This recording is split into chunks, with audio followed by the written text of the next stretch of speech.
Turn it up? Yeah, just about 1 degree. Thank you. This is a very nice garden. Nice fresh cold garden.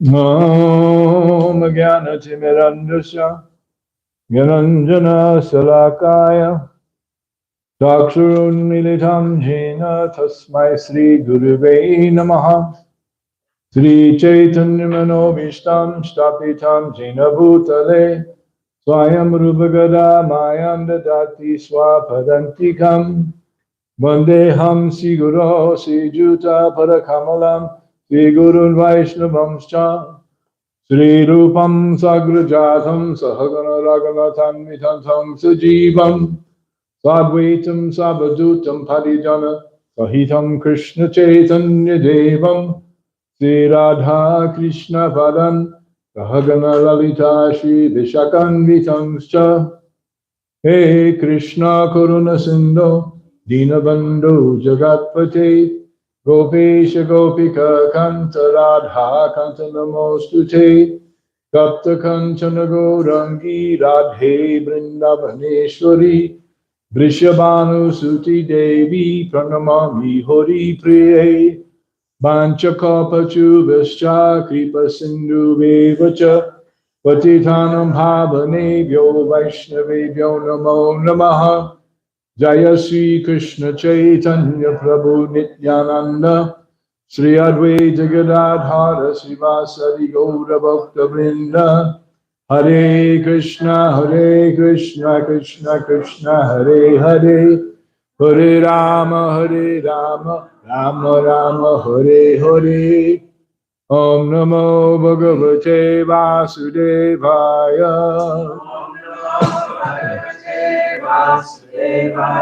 Om Namo Bhagavate Vasudevaya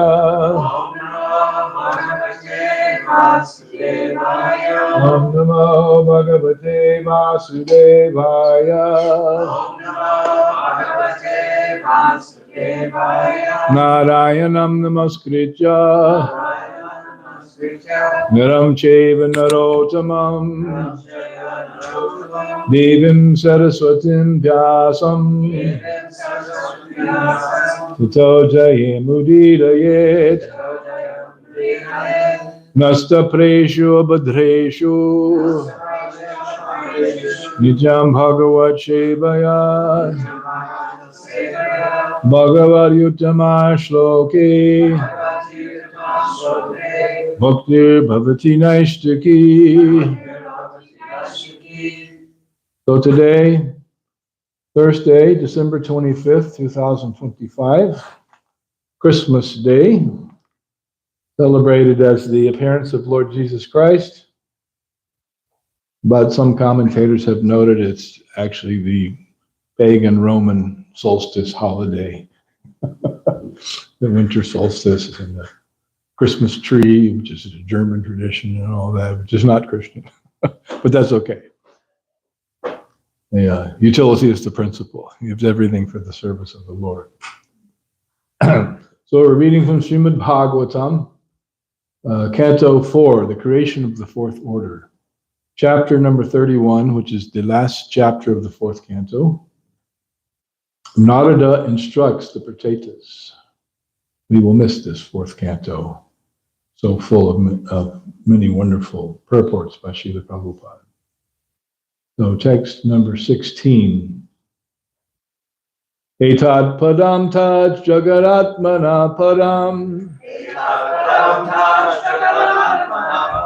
sakrit vibatam savitir yata prabha yata savo jagrati supta shaktayo Dravya kriya jnana bida brahmadjaya Etad padam taj jagad atmana param Sakrit vibatam savitur jata prabha Yatha savo jagrati supta shaktayo Dravya kriya jnana bida brahmadjaya Etad padam taj jagad atmana param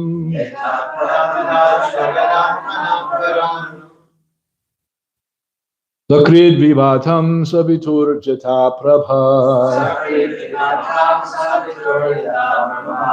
Jata shavo jagrati supta jaktayo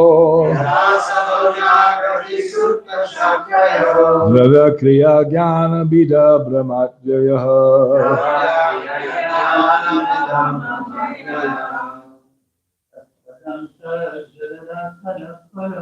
Etad padam taj jagad atmanat param Sakrit vivatam savitur jata prabha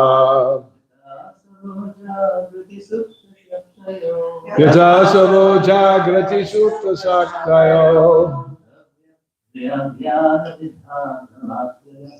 Dravya kriya jnana bida brahmadjaya Etad padam taj jagat atmana param Etad padam taj jagad atmana param Sakrit vivatam savitur yata prabha Sakrit vivatam savitur yata prabha Yata savo jagrati supta shaktayo Yata savo jagrati supta saktayo Dravya kriya jnana bida brahmadjaya Dravya kriya jnana bida brahmadjaya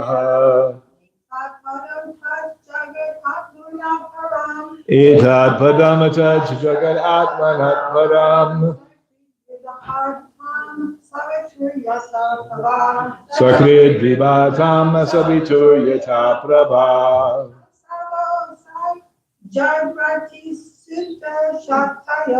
Yata savo jagrati supta shaktayo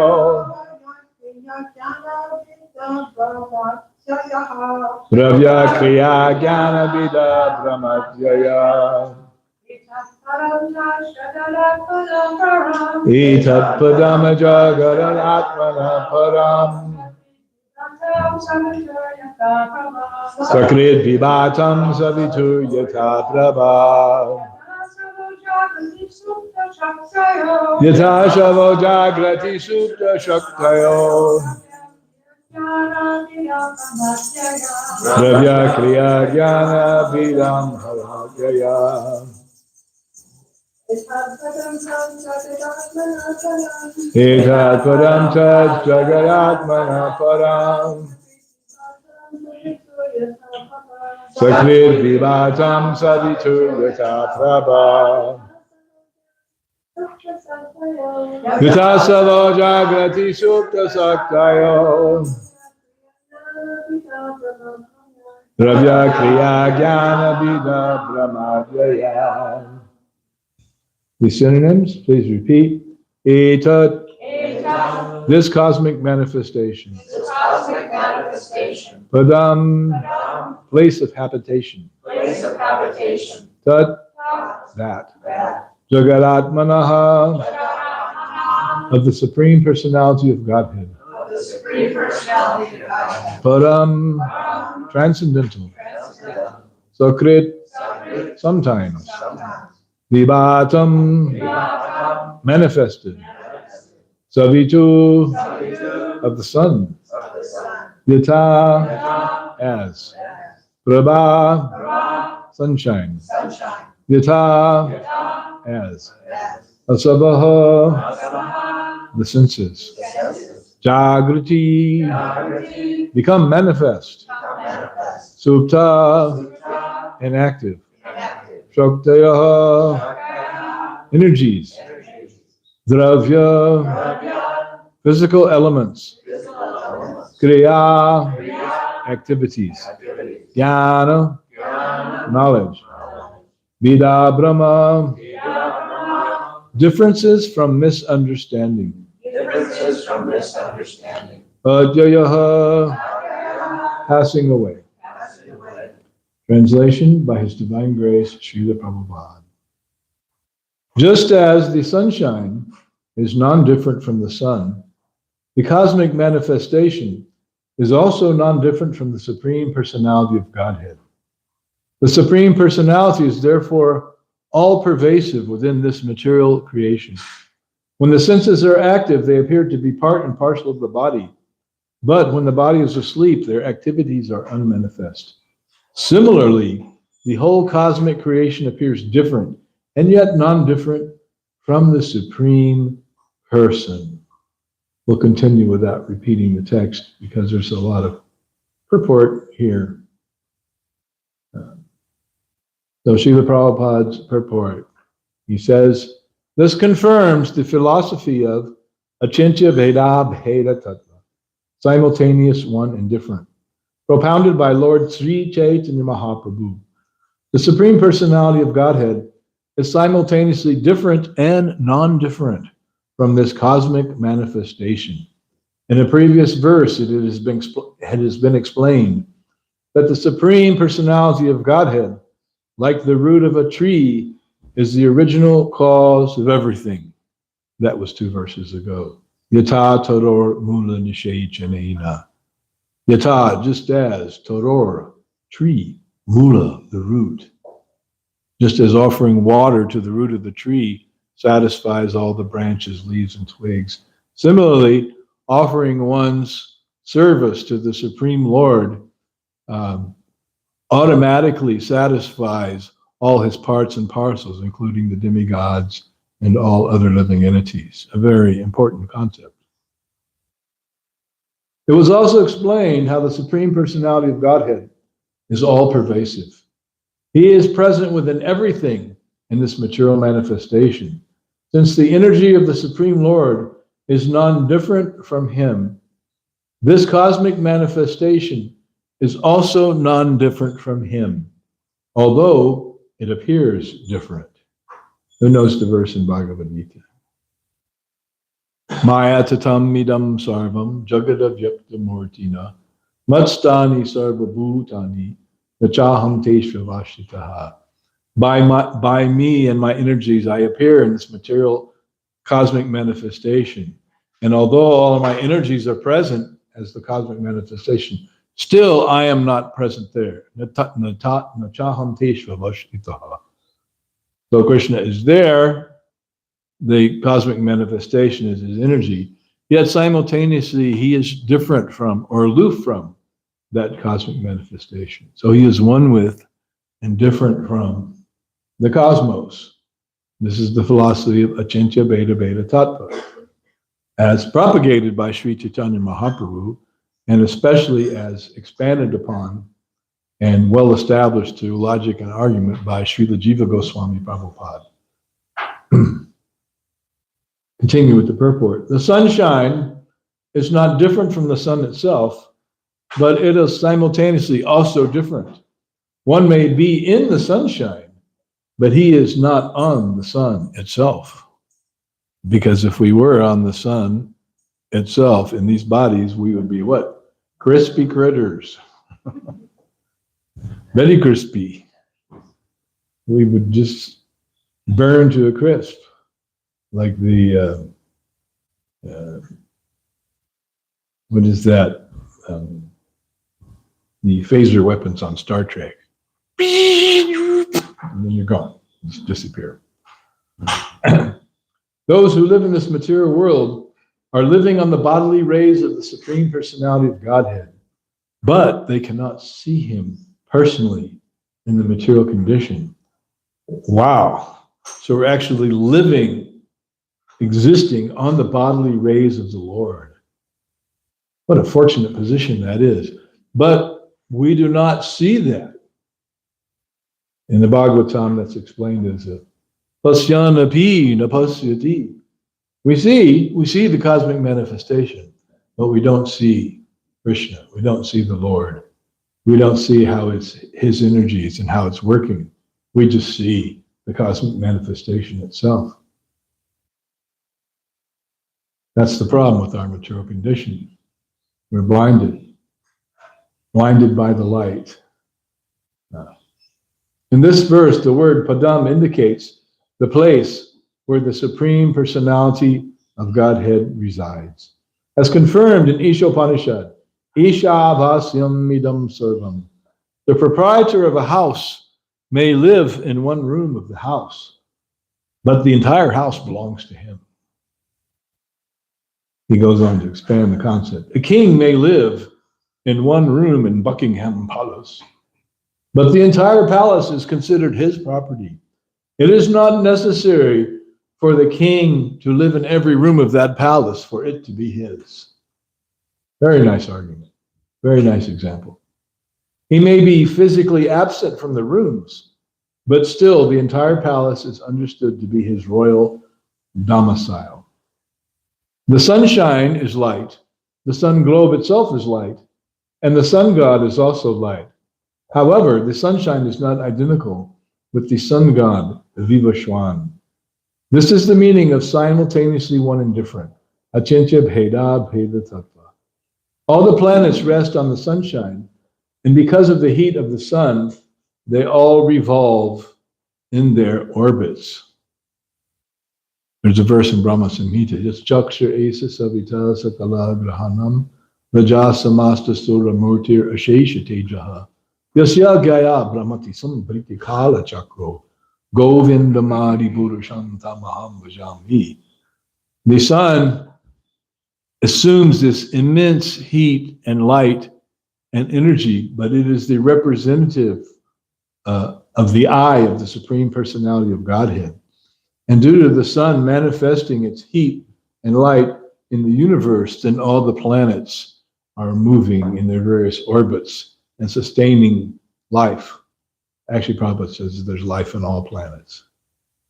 And the scientists are claiming that the planets are dead and void of life. Therefore, when they claim they went to the moon, Prabhupada said, they may have gone somewhere, but they did not go to the moon. The moon is a heavenly planet full of all opulences and people living there in very wonderful circumstances with a much, much higher standard of living than we find on this planet. But you can't go there by vehicular transportation. You can go there, but you have to go there by qualification. As Srila Prabhupada has pointed out in that book he has written called Easy Journey to Other Planets, a book he wrote in the early 1960s, even before he began his Bhagavatam translation commentary. And he published that little book.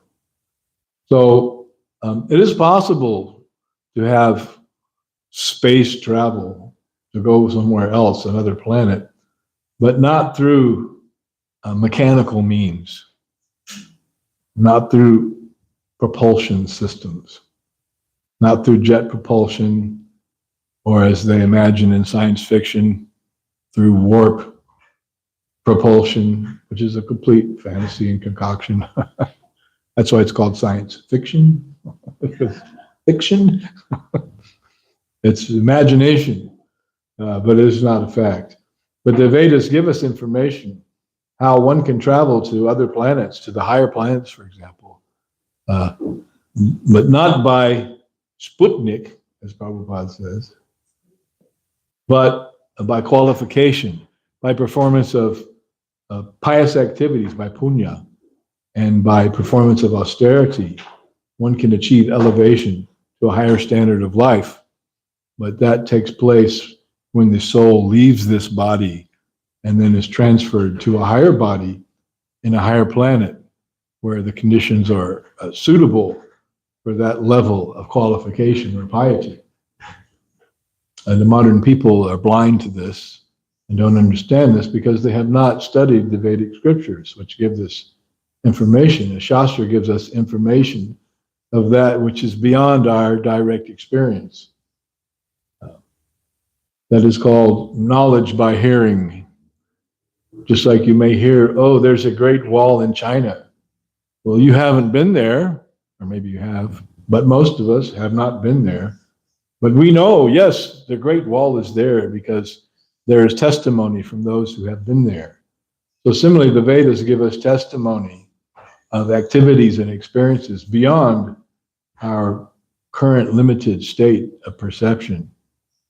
And because we are living on this earth planet, therefore we have been given a certain set of senses and a certain ability to understand limited things within the cosmos by direct perception.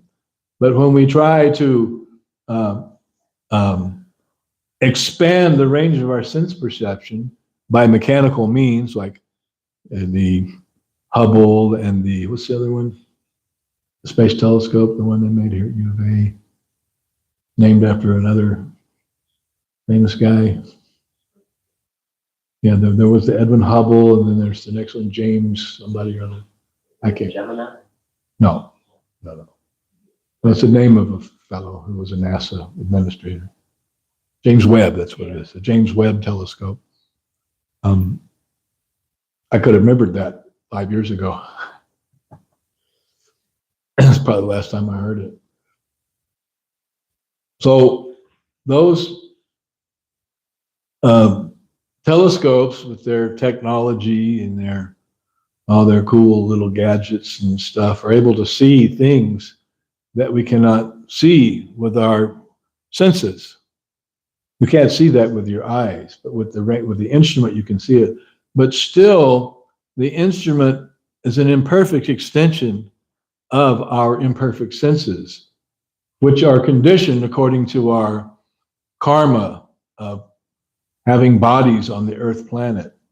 So therefore, our ability to greatly expand our perception is actually limited because our senses are imperfect. Therefore, the instruments that we create with those senses and with that limited scope of intelligence and consciousness is imperfect also. So we can only see so much, we can only know so much by direct perception. But by hearing from the authoritative source of Vedic knowledge, we can understand many, many things that are beyond our ability to perceive through our gross senses. But by the process of hearing, we can acquire knowledge. Therefore, hearing from the Vedas is so essential a process for us to actually understand our existential condition, who we are, what we are, where we are, and what is beyond, and what is around us. And what is this cosmic manifestation? Because that's an essential question that an intelligent human being, who is a human being means a spirit, soul, in the human form of life, covered by a gross material body. But still, the special gift of the human being is this ability to acquire knowledge and to inquire about knowledge that's beyond the range of his immediate perception or experience. Who am I? This is the question Sanatana Goswami asked of Lord Chaitanya Mahaprabhu. Although Sanatana Goswami was a great self-realized personality, he's one of the gopis in Vrindavan. And how self-realized do you want to be? Well, if you're a gopi in Vrindavan, you are the ultimate in self-realized. The associate of Krishna who only thinks of Krishna and only wants to please Krishna. And that is the culmination of bhakti. So such persons are very highly realized. And Srila Rupa Goswami and Srila Sanatana Goswami are gopis in Vrindavan. And their realizations are very vast. But still, Sanatana Goswami, presenting himself as if he were one of us, an ordinary conditioned soul, which he is not, but still, for the sake of enlightening us and engaging in this conversation with Chaitanya Mahaprabhu, which is then presented to us in the Chaitanya Charitamrita, he's saying, "Ke ami, who am I? Why am I here?" And then, what is the follow-up to that question, who am I?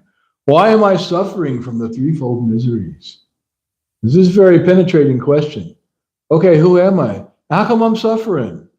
How come the material energy is raining down miseries upon my head? And I am not liking that. Do you know someone who loves to have miseries rain down upon their head? Yes? Well, perhaps you may have a case where someone is starving for attention. And if by exhibiting being the victim of some misery, they can get some sympathy and attention, then they will take that and run with it. That is not very enlightened behavior. That's called being in Maya, being under the clutches of the modes of nature. But Sanatana Goswami is asking, why am I under the clutches of material nature? And why am I forced to suffer like this? And I am not digging suffering like this. So you please enlighten me, tell me who I am, what I am, and how can I become free from these miseries? Very intelligent question. That should be the question of everyone who is under the clutches of the material energy. And who is under the clutches of the material energy? Well, everyone. So it's a relevant question. So let's continue with the purport. Being the rays of the sun is non-different from the sun. Similarly, all the planets resting on the sunshine are non-different from the sun, in one sense. The entire material world is completely dependent on the sun, being produced by the sun, and the cause of the sun is inherent in the effects. Similarly, Krishna is the cause of all causes, and the effects are permeated by the original cause. The entire cosmic manifestation should be understood as the expanded energy of the Supreme Lord. But the Supreme Lord is a person, the Supreme Being, Supreme Entity, and all his energies expand from him.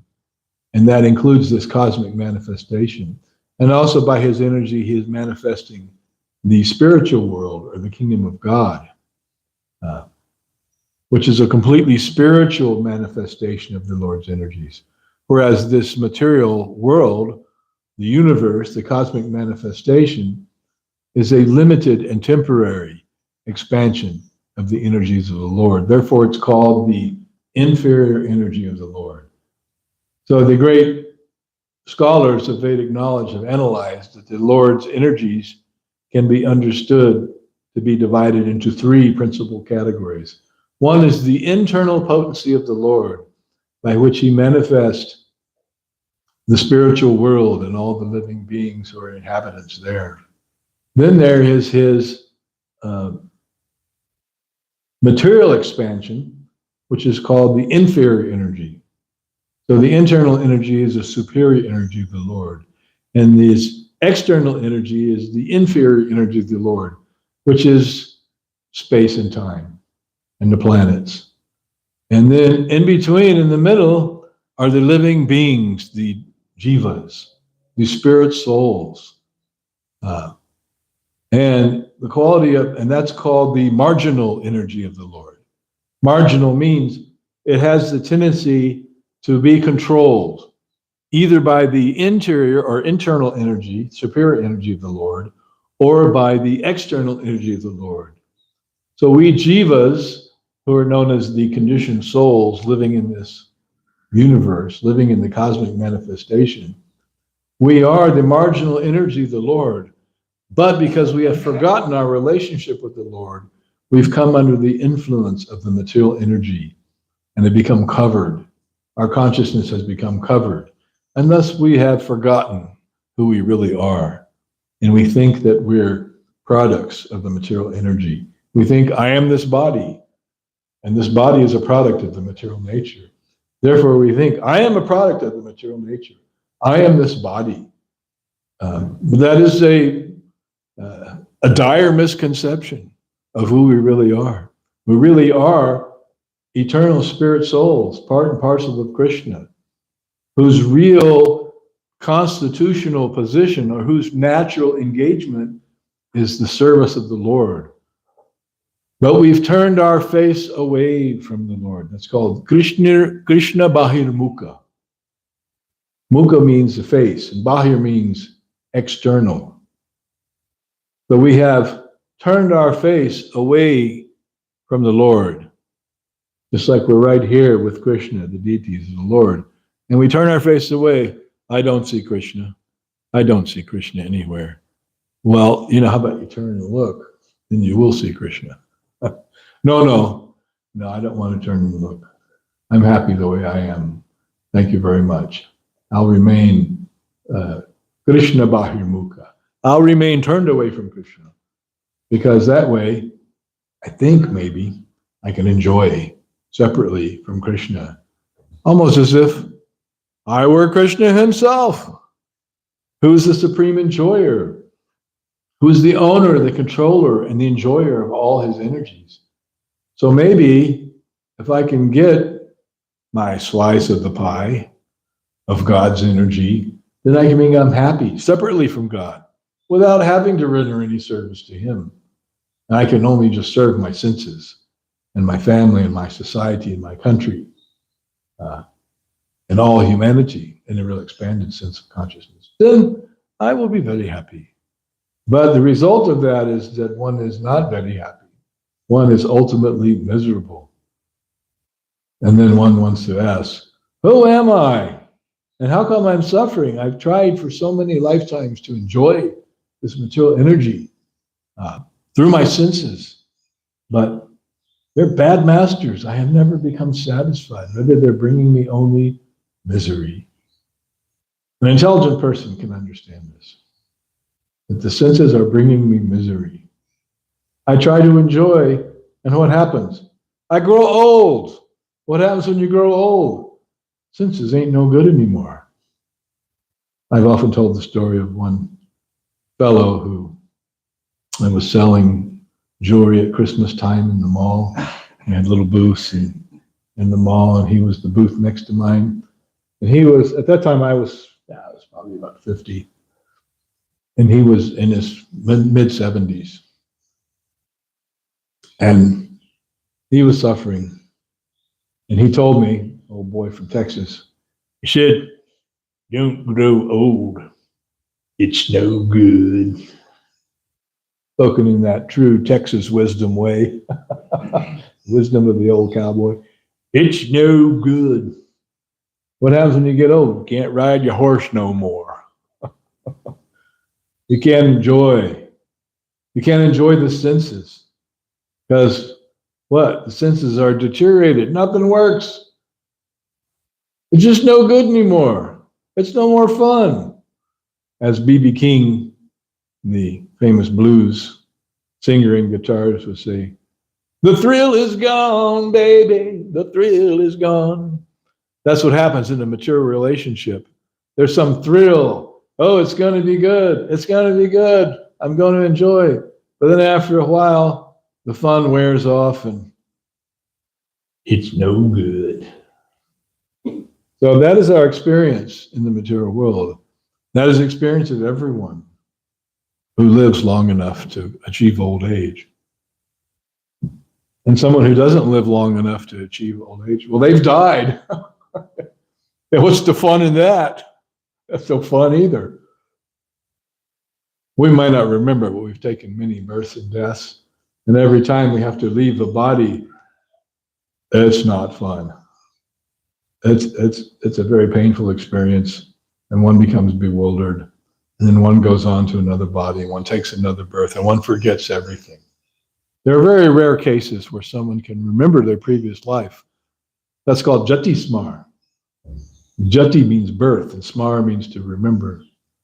So an actual jati smar is a very rare individual, extremely rare. And there are many hocus pocus, fako guru guides that take one on hypno journeys where one does a past life regression. But the only thing that's really regressing is the money is regressing from one's wallet into the hands of the pseudo guide. And it's just smoke and mirrors. It's not real. You're not, and everyone thinks, yes, I was Napoleon, right? Yeah. And there's so many psychiatric institutions full of people that think they're Napoleon Bonaparte or, Queen, what's her name? Queen of Egypt. Not Cleopatra, Nefertiti, Queen Nefertiti. And, I was Pharaoh in my previous life. You're always someone like really great in these past life hypnotic regressions. You're someone like really famous and powerful and rich. Yes, I was Pharaoh, so it shall be written, so it shall be done. As Yul Brynner said in the Ten Commandments. One of the greatest lines of all time in movies. So it shall be written, I am the Pharaoh, they are writing down my commands, and so it shall be executed. Yes, I am God. Yeah. I was God in my previous life, but in this life, darn, I just can't remember how to get those powers going, you take enough vitamin C and maybe natural herbs and stuff. Yeah.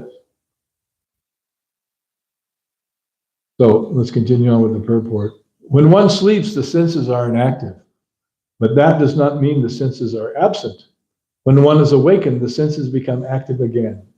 Similarly, this cosmic creation is sometimes manifest and sometimes unmanifest, as stated in Bhagavad Gita, Bhutva Bhutva Praliyate. This cosmic creation is created, manifest, and destroyed again and again and again. And unlike modern mechanical thought, time is not linear. Time is cyclical. And the universe is created, maintained, and annihilated again and again and again. And when the end of the creation comes, then the living entities are helplessly absorbed into the material nature and remain dormant until the next creation, when again they are awakened and become active. Prabhupada says, when the cosmic manifestation is dissolved, it is in a kind of sleeping condition, an inactive state. Whether the cosmic manifestation is active or inactive, the energy of the Supreme Lord is always existing. Thus, the words appearance and disappearance apply only to the cosmic manifestation, but not to the owner and controller of the cosmic manifestation. Very amazing purport, is it not? This is pure fourth canto. And there's some verses, like one verse in the Brahma Samhita, which is very wonderful.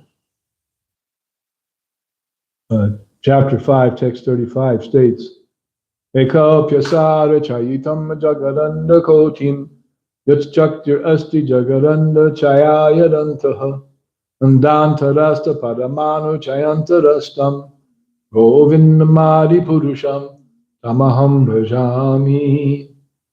The translation by His Divine Grace, the Bhaktisiddhanta Saraswati Thakur. He is an undifferentiated entity, as there is no distinction between potency and the possessor thereof. So the energies of God are called Shakti, and He has all these various kinds of Shaktis. Parasha Shaktir Vididhai Vashuyati Sabhavaki Jnana Bala Kriyacha. God has multifarious, different types of potencies. So there's all these potencies, and there are people who worship Shakti, worship the energy of God. But He is the possessor of those potencies. That's called Shakti Mam, which is explained in the beginning of the Brahma Samhita. Shakti Mam Purusha Shoyam. So there's no distinction between the energetic and His energies. They're simultaneously one with and different from Him. And that is the philosophy of Chaitanya Mahaprabhu, as Prabhupada mentions here in the purport. Achintya Beda Beda Tattva. Achintya means inconceivable. Achintya Beda Beda. Beda Abeda. One with and different from. Achintya Beda Beda Tattva. This is the absolute truth. It is simultaneously, inconceivably one with and different from God. Just like we, the living entities, we are Jiver Swarup Hoy Krishnarya Nityadas. Our eternal Swarup or position is that we are Krishnara Nityadas, the eternal servants of Krishna. What's the second part of that verse?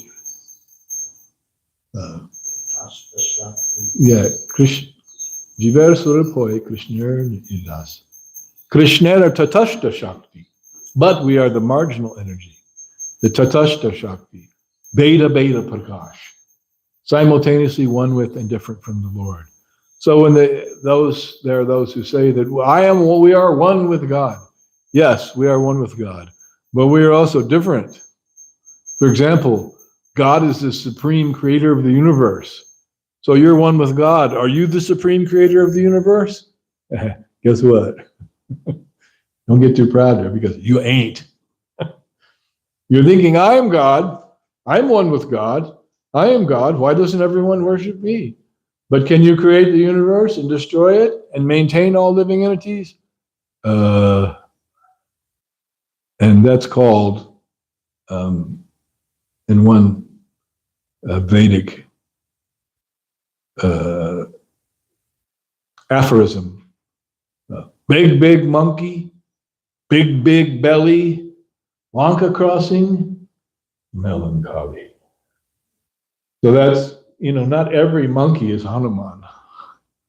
Hanuman is Vayu. He can fly through the air. He can carry a mountain in his hand.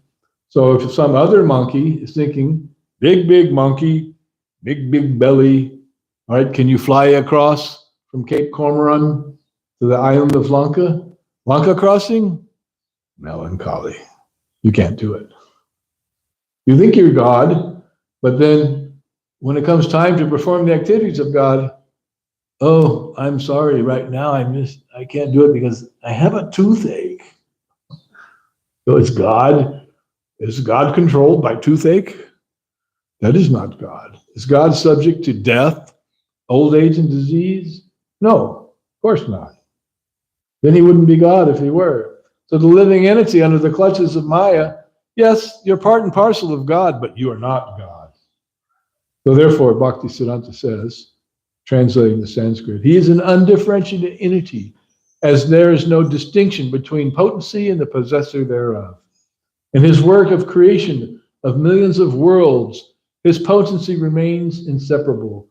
All the universes exist in Him, and He is present in His fullness in every one of the atoms that are scattered throughout the universe at one and the same time.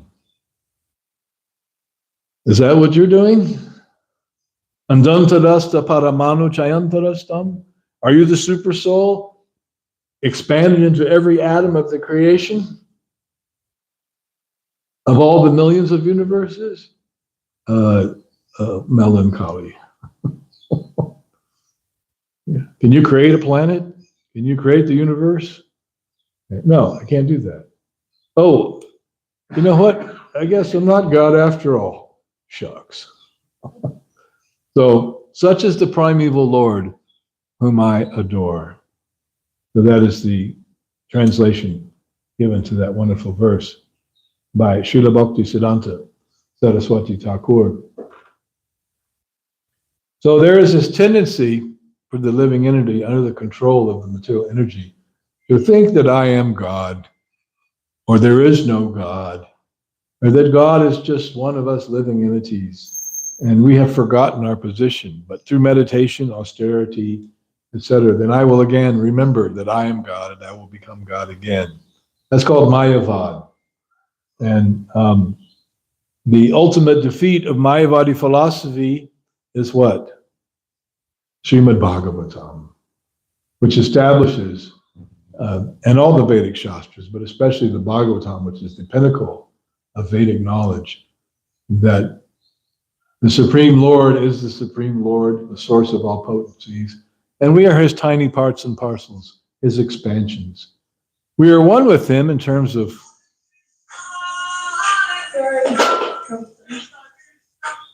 somebody's chanting the holy name. So we are one with God in terms of our quality. What is that quality? Consciousness. And actually, we are eternal. And in our uncovered position, we are full of knowledge and full of bliss. Those are spiritual qualities. We share those with the Lord. But in terms of quantity, we are tiny individual little living entities. And God is the great source of all those living entities.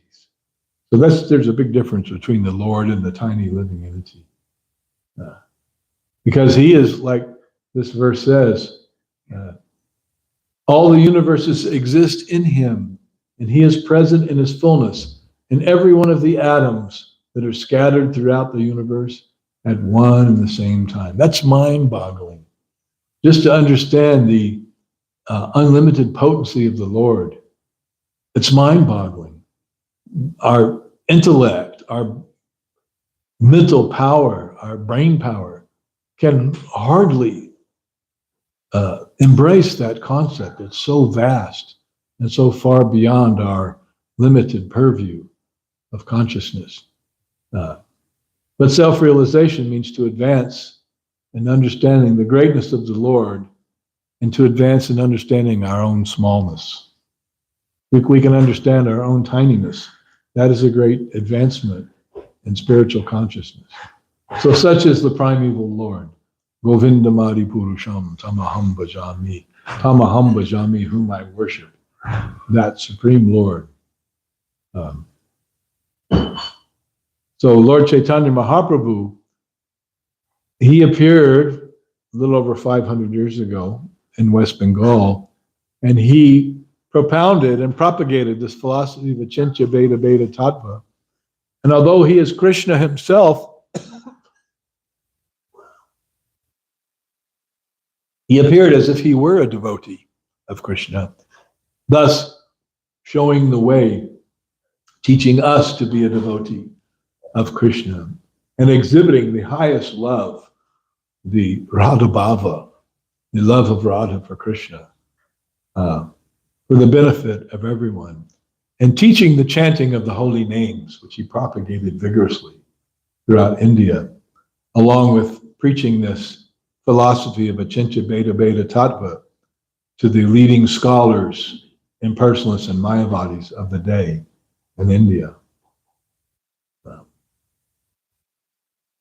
So, and he did this by also giving great importance to the hearing of Srimad Bhagavatam, which is again very much expanded upon and emphasized by Srila Jiva Goswami, whom Srila Prabhupada calls the greatest philosopher who ever lived in the history of the world,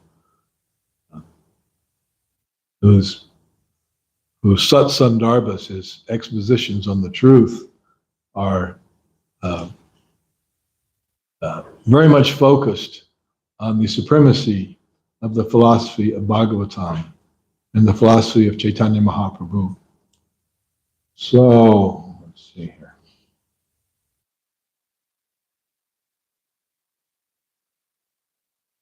So that's just a glimpse into this vast universe of cosmic understanding of the Supreme Lord and the Achintya Veda Tattva philosophy. Jiva Goswami does make the comment in the Sandarbhas that the first thing you have to understand, if you want to understand the inconceivable greatness of God, the first thing you have to understand is that the greatness of God is inconceivable. First, you have to accept that. It is beyond your conception. And then you can begin to conceive of that greatness by surrender and service. And the more you surrender, the more you serve, the more that knowledge is manifest within you. Yasyasya bhakti bhagavati akinchana savarganas tatra samasate sudaha.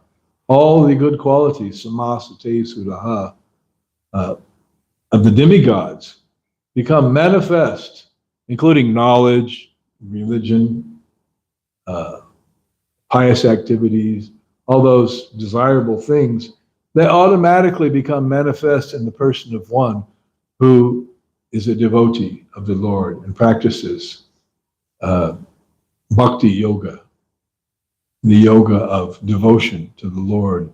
And the more one practices bhakti and cultivates the bhakti yoga, the more that those transcendental attributes of the pure spirit soul become uncovered. They're naturally there existing within us.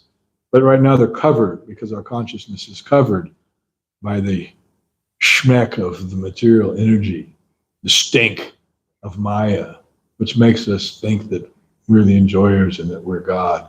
And the more that becomes dissolved, that flotsam and jetsam of material desire, lust, anger, greed, madness, illusion, and envy, those things become cleared away, and one's natural qualities, spiritual qualities, become manifest. We hear of the 26 qualities of the devotee, one of which quality is expert. A devotee is expert. What does that mean? Sometimes we see that devotees in the neophyte state, they're trying to advance spiritually, but still fumbling about and stumbling about within the material energy, and therefore they become very expert at not being expert. That is the kind of expertise that is not desirable. They become very expert at not being expert. But we see in the person of Srila Prabhupada, he was expert at everything, so expert.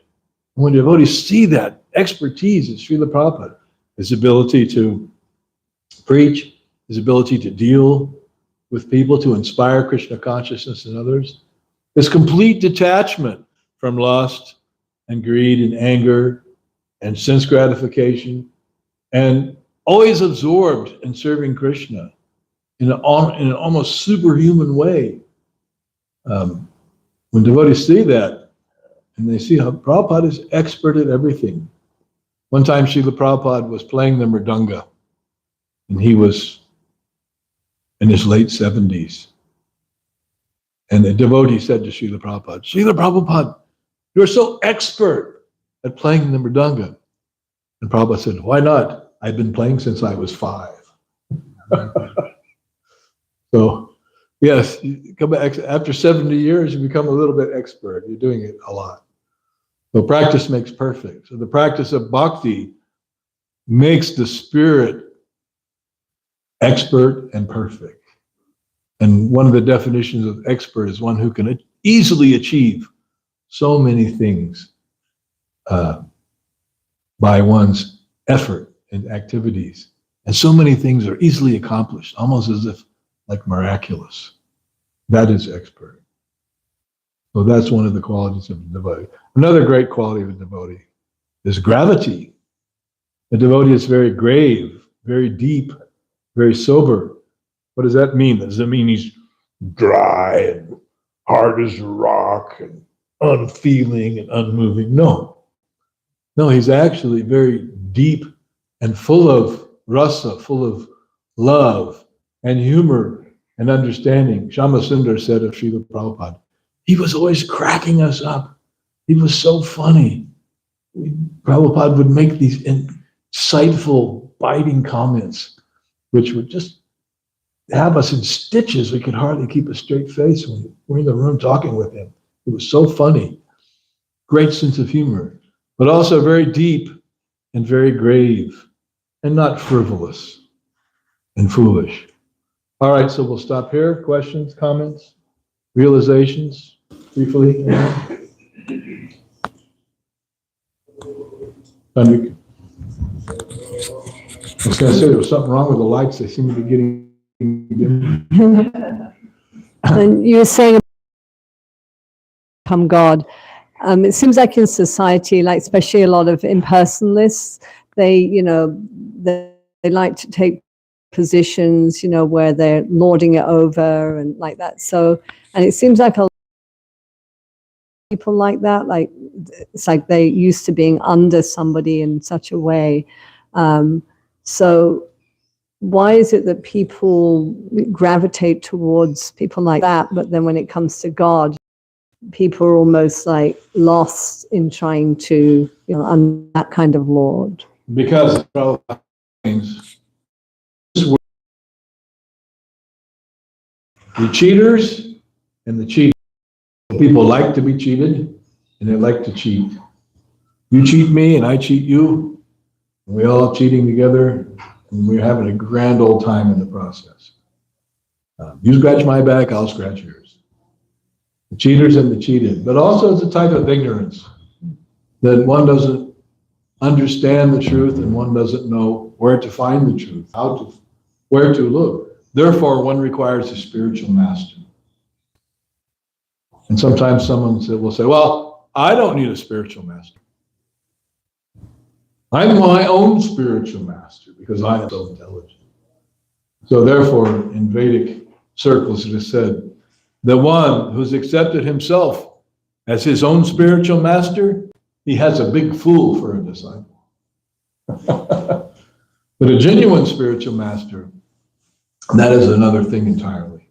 So one requires the guidance of the spiritual master, one who is expert in understanding Krishna consciousness, one who is expert in the philosophy, and one who is expert in the practice of bhakti. One requires that guidance. And without that, yasya prasada nagati kutopi. Without, that's the cycle of birth and death. But by the mercy of the spiritual, a bona fide spiritual master, who is how can you tell spiritual master? Because he's the most addicted to Krishna. And how can you tell someone who's not spiritually enlightened? They're the most addicted to sense gratification. Therefore,